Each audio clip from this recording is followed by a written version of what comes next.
Now we're going to talk about energy. When we talk about sustainability, we talk about energy as a lever of competitiveness for Italy, in Italy, and Italy in Europe. So what we're going to hear now is a direct link up with the CEO of the national champion, Claudio Descalzi from Eni. I'd like to give you the floor. Good morning. Mi sentite? Can you? Yes, we can hear you now. Perfetto. Buongiorno a tutti. Good morning, everybody. Pronto? Can you hear me? Yes, we can hear you. Posso parlare? So I can now speak. We, Mi we, aspettavo una domanda. I was expecting a Sì, question, anche io so I was waiting to hear that. Okay, I'll ask you a question then. It was a keynote speech, but we're talking about energy as a lever for the competitiveness of our country in Europe. The BMW CEO talked before, and he talked about excellence in fuels of Eni, and energy is center of all the questions around sustainability. So, what are the challenges uh, as the Italian champion sees it? Well, let's say that energy has entrata al centro dell'attenzione e dell'attenzione been dopo a il center of Covid. attention È after the stata crisis un'opportunità because per we fare thought, and I'm l'Europa talking about Europe at this perché particular moment, we thought le aree geografiche that, and the other definite geographic areas were stavano slightly different. But we in Europe thought infinita. we had infinite Abbiamo energy fatto una availability. scelta We made a choice. sulla We globalizzazione, sulla we capacità di bet generare on energia globalization, ovunque investing fosse. and getting energy for Abbiamo wherever it fatto anche was. altre We scelte also made other legate choices all'energia linked to stessa. energy in the L'Europa sense non è that Europe necessitosa doesn't have its solo own di energy, it risorse doesn't have prime legate resources, a and risorse therefore it lent principalmente on russe. resources, especially from È vero un po' Russia. So the war, questo in fact, flusso ha has creato questa stymied this attenzione flow, and therefore proprio we've perché had ci this sono fonti di attention. energia In fact, before we indipendenti never dal looked settore before at energetico, energy in indipendenti terms of economicamente security, in da terms questa of development, energia but not in terms of ha security. But now energy is at the center of our focus because we have problems of supply, we have problems of continuity, and the ability to predict the supplies. And then we have the question of the balance between the supply and demand. So energy, which is at the basis of development, has now become a question of energy security and also a question of costs because our industry in general in Europe and especially in Italy, where the cost of Italy is fuel is very high, the costs of and Italy, as the costs are high, Italy and Europe is suffering because over and above the tariffs, which are a further barrier, which it becomes much more difficult as a result of these cost increases to export our goods. And this balance between the possibility of getting and buying and then creating goods and selling them and having a balanced economy, this becomes a difficulty because at this time of energy crisis, we are facing a transition as well, which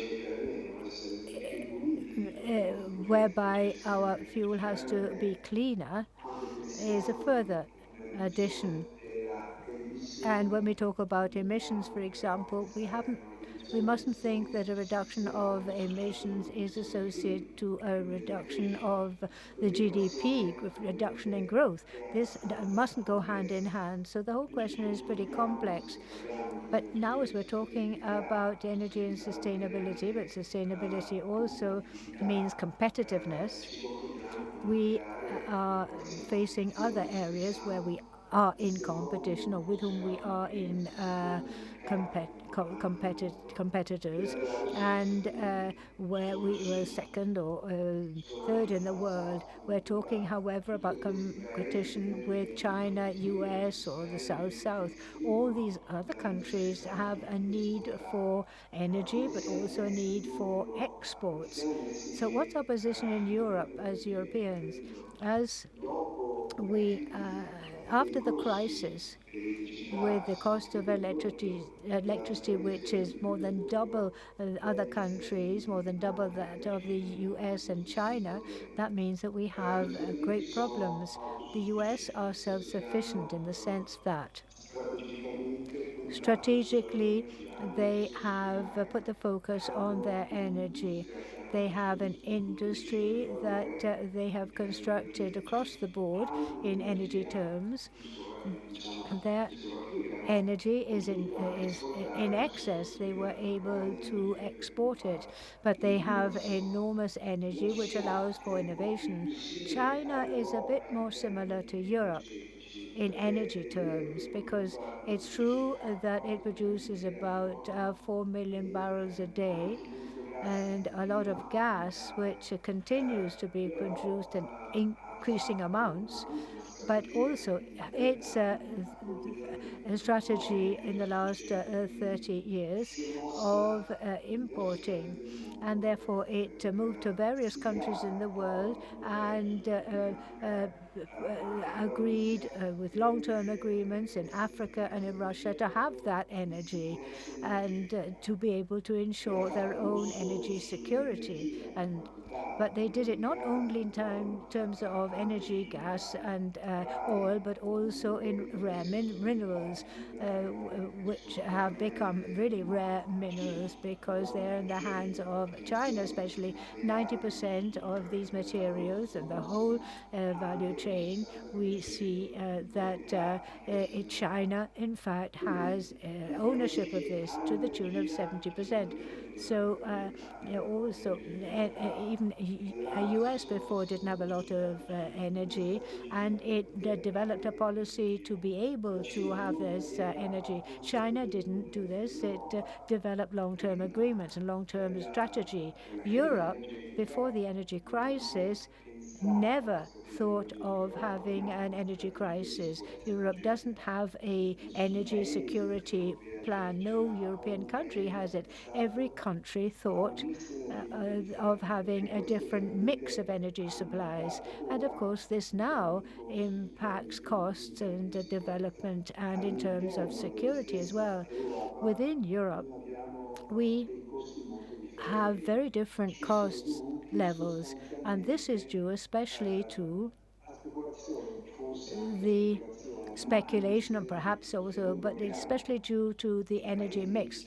If we look at the main countries in Europe, we'll put the UK in there as well, we see that France pays 58 euros megawatt hours. That's 2024 data. Spain pays a bit more, we're about 63 euro megawatt hours.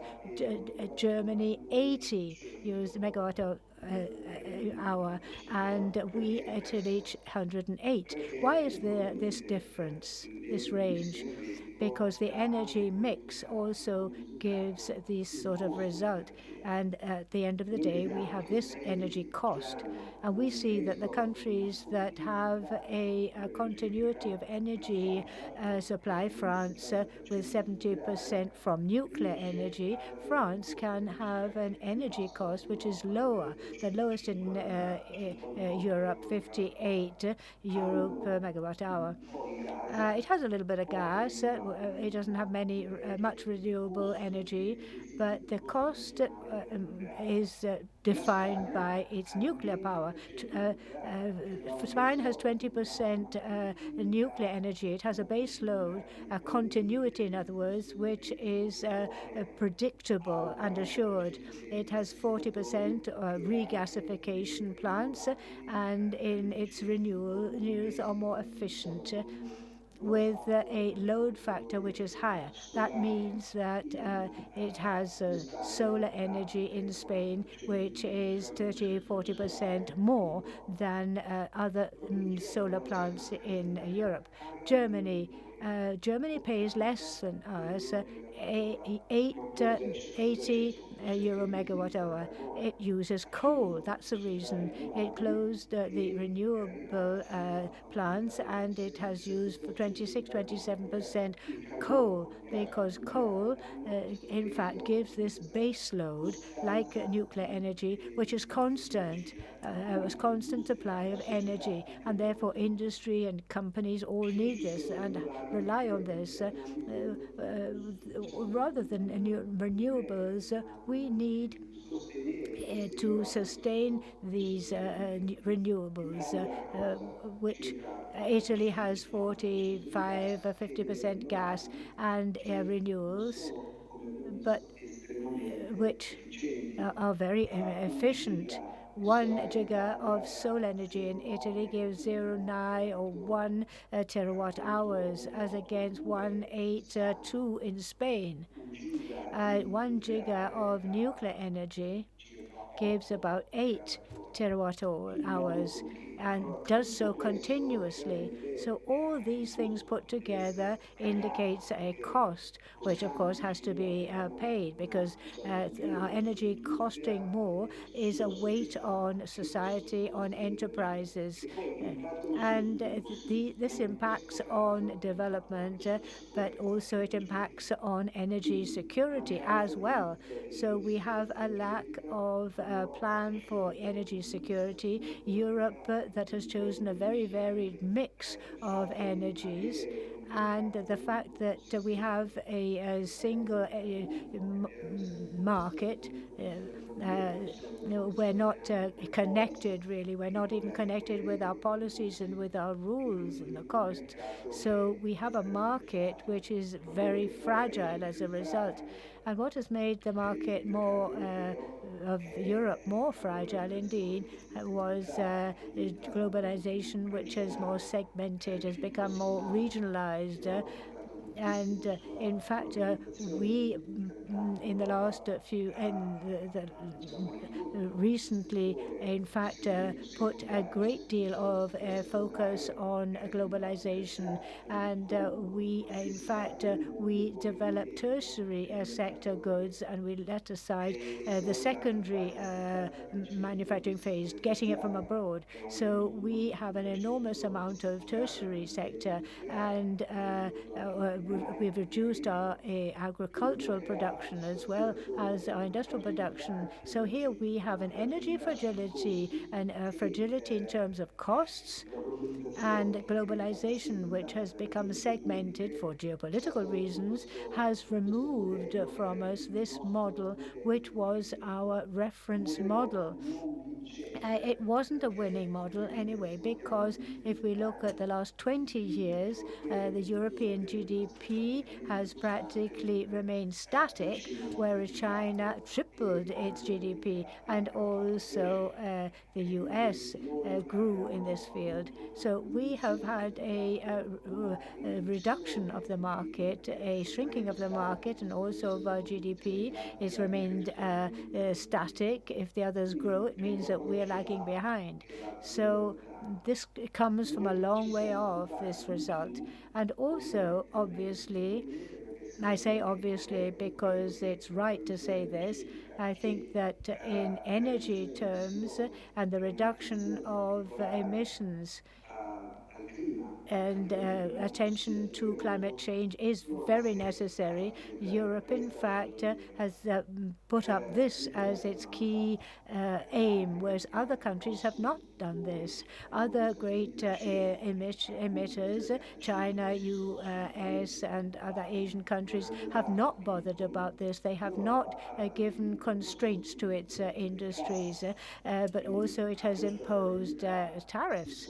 So this fragility, to this fragility is added a taxation, which is a tax for CO2, tons of CO2 produced. So the industry, let's energy consuming energies that uses makes intensive use of energy is also burdened by a tax. And this has caused what? It's caused a reduction and a loss in all the chemical area, refining, cement making industries, in all industries that need lots of energy. We've had a falling back of these industries. And it's negative, I agree, but the positive factor is that we are aware of the problems of have voiced them. Now the problems have increased because now we're in between the crossfire between the U.S. and China in terms of tariffs. Of course, the tariffs will hurt Europe a lot. That has no fiscal margin apart from Germany that is able to react. And this is a further problem. Of course, now we have to change our route. We have to, as Europeans, reflect on what was done and where we are and what the elements that it has to bring to the table to be able to change our approach. So, sustainability on one hand, but also, as I was saying, a sustainability which does not reduce GDP and which implies reduction of jobs and of income and revenues, something that has happened compared to other industries in the rest of the world. So, in sum, we're in a situation where we are faced with reality and we have to try and understand what we want to do with our future.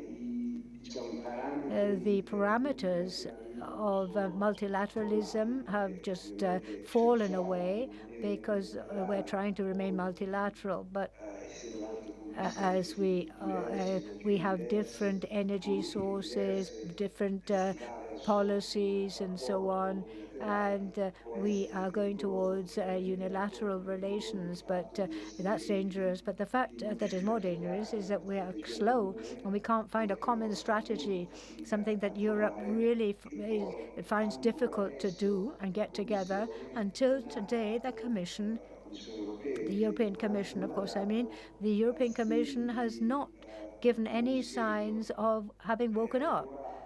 It's still linked to targets, and we are incredibly regulated. And in the last 3 years, in fact, we will have 46,000 pages of rules and regulations for chemical industry, which is dying. So it's the actual contrary of a setup of what should be done when the situation is complex externally and internally. We have to simplify the flows. We have to understand what must be done in a simple and clear manner, because the rules must be there, but they have to be understandable. So it's true that the tariffs are destroying things. They've destroyed more than 10 billion in capitalization in 4 or 5 days, more than 33 trillions, 23 trillions over the world. But we're talking about the GDP of the US destroyed in the America. So if tariffs are harmful, what's even more harmful is not looking to the future in a strategic manner. We have in Europe, we have in the last 6 months looked at the supply without ever thinking of demand. So we're living in the future, but in the context of today, and therefore we've stumbled upon all the problems that others have, for better or worse, avoided. But we've found all the problems falling on us, thinking that we were perhaps unique in the world. And as we solved the problems, we were going to resolve the problems of the world. Unfortunately, that wasn't the fallout.